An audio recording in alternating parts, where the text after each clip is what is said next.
சரி, அடுத்த தகவல் ஸ்டூடியோ டிஸ்கஷன். ஆதிசங்கரா ஸ்டூடியோ பொறுத்த வரைக்கும் என்ன தகவல் அப்படின்னா, ஆல்ரெடி சொல்லியிருக்கேன். ஒவ்வொரு நாளும் காலை பொழுதுலையுமே 2 சர்வர் ரூம் இருக்குது. ஒரு சர்வர் ரூமு ஒரு பெண்ணுக்காகவும், இன்னொரு சர்வர் ரூமு ஒரு ஆணுக்காகவும் அப்படின்ற மாதிரி இருக்கும். ஓகே, ஆனால் மேக்ஸிமம் எல்லா விதத்துலையும் தோசை செஞ்சுருக்கனால ஒரு சர்வர் ரூமு அப்படின்ற மாதிரி தான் கன்வெர்ட் பண்ணி வச்சுருக்கேன். ஓகே, அதில் ஒரு பெண்ணு மட்டும் அந்த சர்வர் ரூமில் இருக்கணும். அதுக்காகத்தான் நான் ஒரு மூவி புக் பண்ணுறது. ஏன் அப்படின்னா, அந்த சர்வர் ரூம் எம்டி ஆகும்போதோ, இல்லை அந்த சர்வர் ரூம் டேமேஜ் ஆகும்போதோ, அல்லது அந்த சர்வர் ரூமில் ஏதோ ஒரு விதத்தில் எரர் ஆகும்போதோ, அந்த கரெக்டாக அந்த சோப்னாங்கி அந்த அதிர்வில் உணர்ந்து என்ன பட்டர்ஃப்ளை அட்டாக் செய்கிறது தான் அதோட வேலையே. அந்த மாதிரி நேரத்தில் வந்து சோப்னாங்கி வந்து கேர் செஞ்சுக்காது. அவ்வாடா சர்வர் ரூமு இடிய போதா, ஓகே ஓகே, இதுதான் சரியான சந்தர்ப்பம், அடி பட்டர்ஃப்ளை அட்டாக்கே, இப்படி தான் சோப்னாங்கியோட ஆத்ம நிலை இருக்குது. அதை சால்வ் பண்ணலாம். எப்படி சால்வ் பண்ணலாம்? இப்போ நான் என்ன பண்ண முடியும்? சோப்னாங்கிட்ட பேங்க் பேலன்ஸு கோடிக்கணக்கில் வச்சுருக்கேன். இது வந்து உணுப்பாக இருக்குது. நான் என்ன பண்ண முடியும்? என்கிட்ட நான் காசாக இருக்குது. இஎம்ஐ கட்டுறதுக்கே போராடுறேன். அதுக்கே தோதாக மாட்டேங்குது. இதில் ஊர் ஃபெஸ்டிவல் வேறு, அங்கேயும் தோது பார்க்கணும். கடைசியில் அண்ணனுக்கு ஒரு ஊத்தப்பன்ற கதை தான். அந்த வடிவேலு ஒரு ஹோட்டலுக்கு போவா, அப்படி இந்த ஊத்தப்பத்தை எப்படி ஊற்றுங்க, அப்படி செய்யுங்க மாதிரி கடைசியில் அண்ணனுக்கு ஒரு ஊத்தப்பன்னு சொல்லிட்டு போவாங்களா, அந்த கதை மாதிரி தான் இருக்குது. இருந்தாலும் யூஎஸ்ஏலாம் ஓரளவு தோது பார்த்து ஓரளவு யூஎஸ்ஏல ஓரளவு சம்பாதிச்சிட்டோன்னா யூஎஸ்ஏல போய் செட்டில் ஆயிடுவோம். அதுக்கப்புறம் நிறையா விஷயத்தில் எனக்கு தோதாகும். ஓகே, அதனால் இந்த சோப்புனாங்கியை பொறுத்த வரைக்கும் அது செலவு பண்ணிட்டு என்னை தேடி வந்தாலோ நான் நிராகரிக்க போகிறதில்ல. வந்துட்டியா, வாங்க, வணக்கம், நமஸ்காரம், வாங்க போகலாம், வாங்க, இப்படிங்க அப்படிங்கன்னு எல்லாமே செஞ்சு கொடுப்பேன். இது எங்கேயோ ஒரு இடத்துல உட்காந்துக்கிட்டு 3 வேளை சோறு தின்னுக்கிட்டு இது என்னை பிடிச்சி துன்புறுத்துறது தான் எனக்கே சங்கட்டமாக இருக்குது. நீ என்ன துன்புறத்துக்கு பதிலும் உன் ஹஸ்பண்டை துன்புறுத்தினா கூட ஒரு நெக்லஸ் வாங்கி கொடுப்பா அப்படி. ஓகே, இன்னும் அவர் கூட தாம்பத்தியெல்லாம் நீ செஞ்சீன்னா வெளிநாட்டுக்கு டூரெலாம் கூட்டிகிட்டு போவா அப்படி.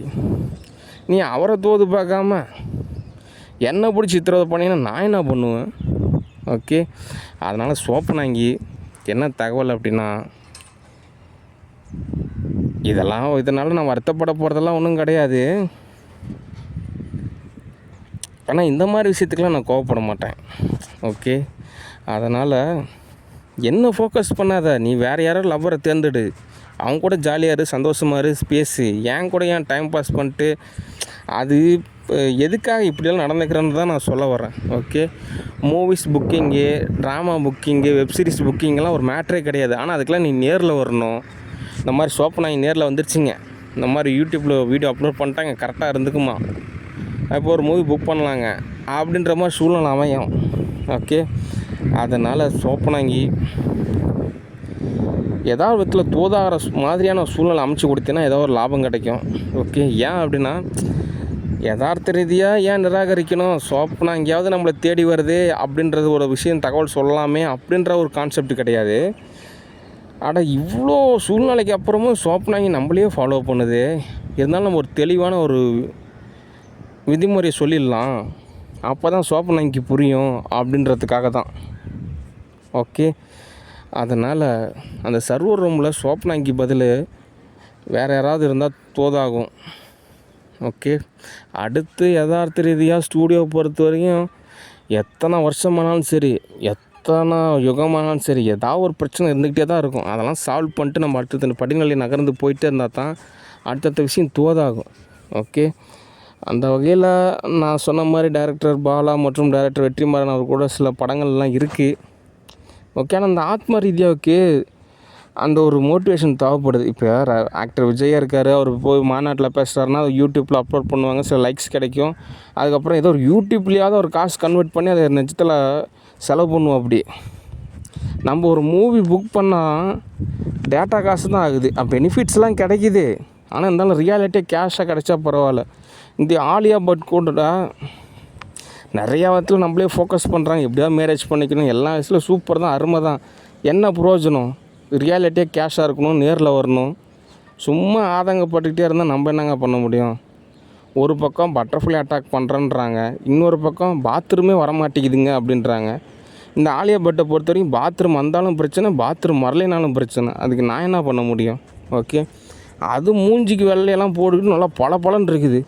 நான் மூஞ்சி கொஞ்சம் நல்லா இருந்துச்சுன்னா நம்மளை பார்த்து உடனே பொறாமப்படுது. தலைகீழாக இருக்கிறாங்க. மூவி புக் பண்ணணும், சம்பாதிக்கணும், அப்படி இப்படின்றாங்க.